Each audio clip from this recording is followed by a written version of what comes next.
This is gonna be a very difficult subject to talk about, but it's something I've been wanting to share with you guys for a long time because it's created such an impact on me. And till this day, ever since the age of 19, I never stopped thinking about what happened to me. I never stopped thinking about this revelation I had, and it has changed my life forever. If you don't know me, my name is Joshua Gumatauta. I'm an aspiring content creator for fitness and lifestyle. I do YouTube videos, Instagram, TikTok, the whole thing. Today, I wanted to talk about my revelation, how I got saved, how I became a Christian, how I got into practicing prayer every day and thanking God every day for the life He's given me and for basically getting me out of the hole and the rut I was in at a very young age. I grew up fairly comfortable financially. I never had to worry about if I was going to sleep on a bed or whether I was going to eat a meal. I never really struggled with things like that. My struggles were more with, I guess, reputation, committing sin, and just living a worldly life to where I just didn't know where I was at, and I was very lost. I didn't grow up religious. My family wasn't very religious growing up. We were Catholic. You would see us at church like on special occasions like Easter or getting my communion or getting confirmed. Like there's only 3 times I could think of where we went to church growing up. Eventually, I just kind of grew out of the Catholic faith despite going to Catholic school for middle school and high school. And I never really paid attention in school when it came to theology or Bible study because I just was more occupied with other things. My dad was a very interesting guy. He wasn't physically abusive, but he was definitely verbally and hard on his words with me. He always had this idea and image of what he wanted me to be in his eyes, and we always butt heads because of that. I was very disrespectful to him. I was disrespectful to my parents in general. My parents got divorced when I was 7 years old, and I didn't really understand at the time what was happening, but long story short, I grew up with my father, so I didn't really respect him enough to be a good son. I always knew that once this illusion of the comfort and the stability of high school where I didn't have to worry about much was gonna end, that I was just gonna be a bum. I wasn't gonna go to college. All I cared about was just smoking pot and like having sex before marriage, having multiple sex partners, and just being a nuisance, being a cheater, being a liar, being disrespectful, just really not caring about anything I did. And the lack of consequences I got was just bizarre. And I think I know why that happened was because I was about to get checked hard. I was about to receive like the biggest wake-up call, if you will, that I will ever have in my life. So I graduate high school. I graduated in 2019, and so that whole summer I took the opportunity to just party as hard as I can. I was always out. I didn't tell my parents where I was. I took the car and I just be like partying, but I was drinking and smoking weed a lot. And I know a lot of people would see that and be like, oh, that's not a big deal, but the thing is, I didn't do it in moderation. I would say I was addicted to pot and I drank pretty frequently. But one night I go out and I'm going to a party and my dad's wondering where I'm at. And I'm not telling him because, he's just gonna say no. He's just gonna say don't go out, and I wasn't gonna have that. Like I had to go party. Like that was my mentality. So I went out. I didn't even sneak out. I just left. There was a point where I just stopped caring. I didn't even sneak out of the house. I just left, and they would always get pissed. And he was getting tired of it, so he tried to call me, and I wasn't answering. I come back home at around 2 to 3 a.m., and I'm like cross-faded. If you don't know what that is, I was like high and drunk at the same time. He started banging on my door. It was locked, and I was like, get out of here. Like, what are you doing? Why are you bothering me? And so I had a Jack and Jill bathroom, so it was conjoined to this other room. So he went through the other room to go in the bathroom, and he confronted me, and he was like, where have you been? I was like, I don't care. I don't got to tell you where I was. Like, I could do whatever I want. And basically, he got pissed, and he started yelling. And I got up all like angry. And that's how evil my mentality was at the time, to where I had no hesitation to basically strike him. He knew I was about to strike him, so he got a lamp and he smashed it on my head. He smashed it on my head and I started bleeding, and I tried to catch it, so my hand was like all bleeding and stuff. I was freaking out and he was freaking out, and he basically like stormed out and he was just kind of like cussing at me and stuff. And I proceeded to kick him. I kicked him really hard, almost like a little Spartan kick, and he kind of like tripped over. He didn't fall down. When I did that, I just felt this shroud of just shame that I knew some entity or some outer spirit that was surrounding me was just disappointed. Not that it was only disappointed, but it was basically, it was aware of what was happening in the room. Like I just felt a presence of eyes on me when I did that, is what I'm trying to say. And he proceeded to call the police. Now, knowing my dad, I love him to death.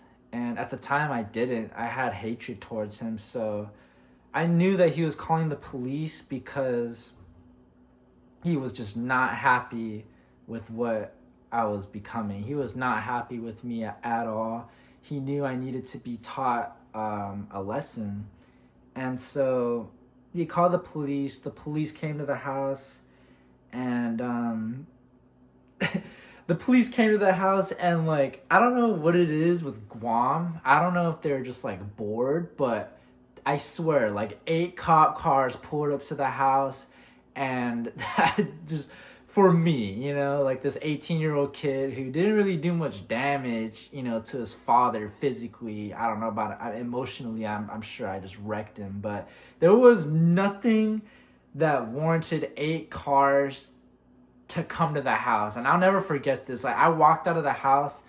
I didn't put up a struggle. They cuffed me and I just walked out. And there was just like a bunch of cop cars, and it was like this crazy scene. It came out of like a movie. There was this guy taking like photos. It was bizarre. It was wild. And I get in the cop car and I go to this precinct that was like near the house, and I spent a couple hours in the cell there just kind of pondering. But the thing was, I wasn't thinking about what I did in the sense to where I thought it was wrong. I was just like, when am I gonna get out of here? This is so stupid. I still hate my dad. I was like, this is ridiculous. Like, you know, I got a life to live. I got parties to catch, you know? That was my mentality at the time.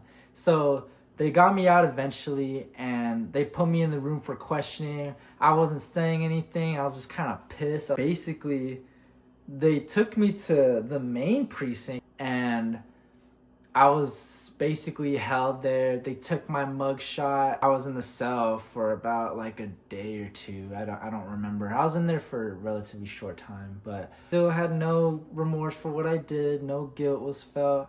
And I got out the next day. I went back home.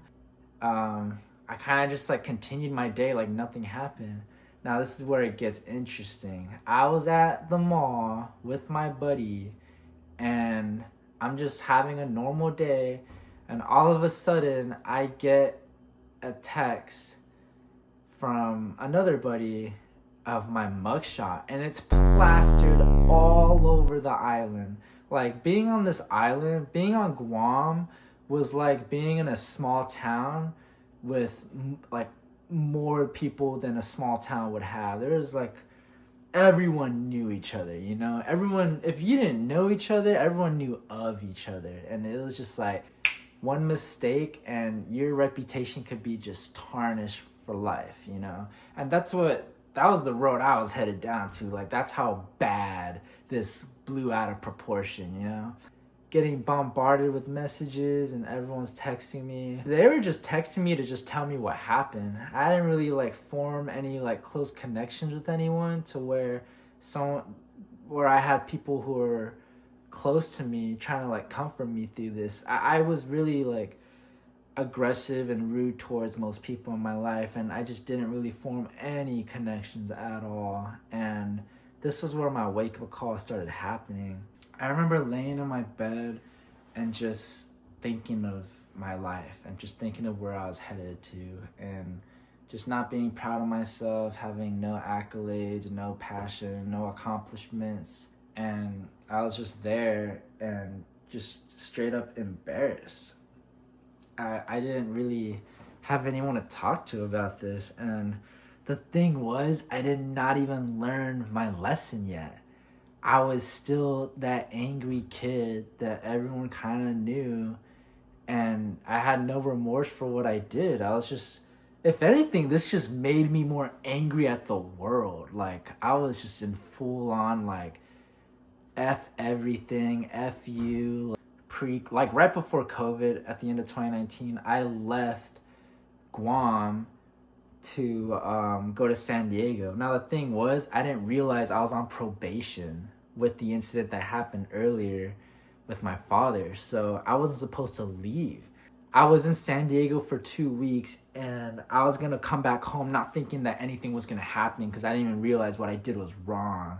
So I came back home and they arrested me. They cuffed me and they took me to court.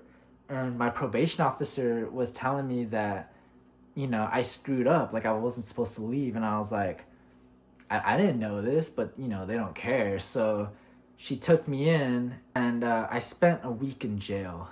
And it's funny how God is, because he just kept throwing me clues left and right that I was just messing up hard in life, and I still wasn't getting it. That's the crazy part. I spent a whole week in jail, and I didn't really think of anything. I was just still angry, and I was like, this is BS. Like, I don't know what's going on, but this is just stupid. So I'll never forget this. I'm sitting in my cell, and the guard comes over and he calling my name. He's like, Mr. Gumatauta, and I was like, yep, that's me. And then in my head, I'm like, I'm getting out, like, finally, you know? He takes me out of the cell, puts me against the wall, and I'm like, oh, like, am I getting out? And he was like, nah, you're getting transferred to the correctional facility, the prison. I'm not getting transferred to prison because I'm like some serial killer, but I'm getting transferred to prison because the jail in Guam was getting overpopulated. That's the only reason. You cannot understand how terrified I was being on this van with real criminals going to prison. Like, I had no idea what was happening. I didn't even pray. I didn't even know how to pray. I was just telling myself, like, all right, like, let's just see what happens. You got this. Like, don't freak out. Like, this is just the way life is. Like, I was just super in denial that, you know, all of this was my fault. So we go to prison and we get off the van, and the prison was overpopulated too. Like, it was just, there's too many people in the cells. So I didn't go to a cell. They took us to like this hooch. If you don't know what a hooch is, it's like this big building that, you know, it's in a lot of military bases, like a little dome. And they had us grab a cot. If you don't know what a cot is, it's like a foldable bed and a bed sheet. So I'm walking with my cot and the sheet with like a bunch of people, and I'm walking in. There's like 3 people mean mugging me. They're like eyeing me down. I'm like, oh man. They're looking at me and they're looking at my hair and stuff, and they're like, oh, this kid do not belong here. And they were right. So I'm walking into the hooch, and there's a guard there at the door, and he has like a little logbook, you know, so we're all like signing in. There's like an area where you put your papers, that you have papers from court, so you put your papers on the desk, and it shows like what you did and stuff, and like what your name is. So we go to set up our cot, and all these prisoners start going to the desk and start like running through the papers, trying to see who we are. They're like reading the names, seeing what we did. I know what I did wasn't good, but I wasn't there for some crazy reason compared to like these other guys. So I didn't really freak out much of them like running through the papers, like whatever. So I set up my bed, and I'm sitting on the edge of the bed, and some guy comes up to us and he's like, yo, let me borrow your slippers. And then like, I'm like, what? Nah. So he goes to the next guy and he's like, let me borrow your slippers. And he gives him his slippers, and like he some other guy comes towards us, and the guy's like, hey man, if anyone asks for your slippers, like, don't do it. It means you're like, you're weak, you know? And I'm like, oh, thank God I didn't give up my slippers, because that's all I had, you know? In the islands, there's like a lot of racial tension between other islands near Guam. So there's a group of islanders separated from like another group of islanders, and they have themselves like taped off, like you cannot go there. In fact, I was with this one guy. He was Chukis. He's from the island of Chuk, and these group of Chukis that kind of like recruited him, like took him to their side, and now he's like with them. Like, it was super bizarre to see. And I'm just a new guy, so I wasn't part of any like faction or anything. So the sun comes down, and everyone's done like showering, and I'm sitting on my bed, and I see these two guys. This one big guy, his name's Josh too. Like, I knew his name because everyone kept calling him Josh, but he's like this big dude, big like Hawaiian looking dude, has like all these tattoos, and he's like with this other guy, and they go up to this dude that was on the van with me, and they're like, give me your slippers, and like they're trying to grab the slippers from him, and he's like, nah bro, it's a Christmas gift, and like he's like trying not to give up his slippers, and then they started like beating him like bad, and they were like, oh, you like to rape aunties, huh? So apparently this guy that was on the van with me, he was like a convicted rapist, and when they were rummaging through like the papers at the desk earlier, they found that out, and they just started like to call this hit on him. So they're like beating him and stuff, and like a few more guys come in, and they're like jumping this dude like it's wild. And like the guard is at the desk, and he comes in really last minute, and he's like, hey, what's going on? And like he comes over and just breaks up the chaos. And he was telling Josh, like, Josh, don't mess up, bro, like you're getting out tomorrow. And I'm like, what kind of place is this? Like, where am I? And I'm just sitting there, and this guy next to me, he's like, he sees me like kind of like shocked, and I'm watching what just went down because it was right in front of me. I was like, that's some crazy stuff, man. And then he looked at me and he was like, welcome to the jungle. And I was like, what? So eventually we went to bed, and I remember I was in my cot and I had my sheet over me, and I was like, I prayed for the first time. You know, when you actually put your heart and all of your emotion into prayer, because I was genuinely asking God. I didn't even know if I believed in him or not. And I was genuinely asking him, please help me get through this. I didn't even ask him to get me out. I was like, help me get through this, because I don't know why I'm here, but I'm here, and just help me get through this, please. And I remember I sneezed. And the reason why that's like interesting to me is because after I sneezed, in my head, I heard a spirit say, bless you. And I kind of felt like God was actually talking to me, you know? Like, I felt like his presence was there for the first time, even though I was still confused. And so the next day, the guard comes in, and he basically calls me, and he's telling me that I'm gonna go to court. And so me and like 3 other guys, we go to court. We go back on the van, and we go to the courthouse. And I'm like getting to know these guys, and they're pretty cool. One of them was like a gang member, and the other guy was 20, and I was 18 at the time. And it was really crazy seeing, you know, someone relatively young be in a place like that. And I asked them like what they did, and they said that they got charged with house robbery. Like these two are together. And then this other guy, he just got arrested because he wasn't paying child support, and he basically just told the judge F you to his face, so like they put him in. And we go to court, and we all have like a separate trial. I went in my trial for my courtroom, and I was explaining to the judge that I didn't know that I wasn't supposed to leave, and he was telling me like, oh, I'm gonna get out today. And I was like, oh, I'm gonna get out today? Like, that's okay. He was basically saying I was like stupid for leaving the island and like all this stuff. And in my head, I was like, you guys didn't take my passport away. Like, I feel like that would have been protocol. And he was like, he's basically telling me like, what do you make of this? And I was gonna explain that. And my lawyer leaned in, and he was like, I know you're about to say, just don't say it. And I was like, all right. He told me I was going home, and if I did say that, that would have been like really dumb on my part. But basically I went back and I'm in this like little room with the two guys I was talking to that got charged with the home robbery. He still had like 8 years to go in prison. And I remember when he said that, he was like, his face and his mood just like looked really low. And these guys were like depressed.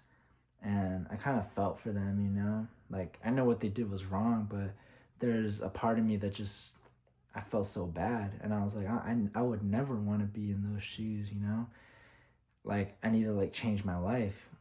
And so I go back to prison and I'm like having my last meal basically, even though I was only there for like a day or two. And the guard comes in and he's like, Joshua. When he said Joshua, the big guy that was like jumping that one dude named Joshua, he like perked up because he thought it was him. And they're like, no, like Joshua Matata. And I got up and I was like, dude, get me out of here. My dad picked me up and he could tell I was kind of like going through it, you know, like I was a little malnourished because I refused to eat like a lot. I didn't even want to shower. I didn't want to be with these dudes. Like I was just very uncomfortable. I went home and I moved on and I just started going through life normally, like how I used to. I used to be a lifeguard at this resort back in Guam. It was called Pacific Islands Club. And I remember being at work, just sitting on my lifeguard chair, looking at the pool and just thinking like, 24 hours ago, I was in prison. Like, this is crazy. And I was just really like shocked at just what happened. Like I was really taking it all in. And the real revelation happened after that. And I will get into that in the next video. I feel like I kind of ranted a little long on this one. So thank you for watching. And I'll explain part 2 in the next video.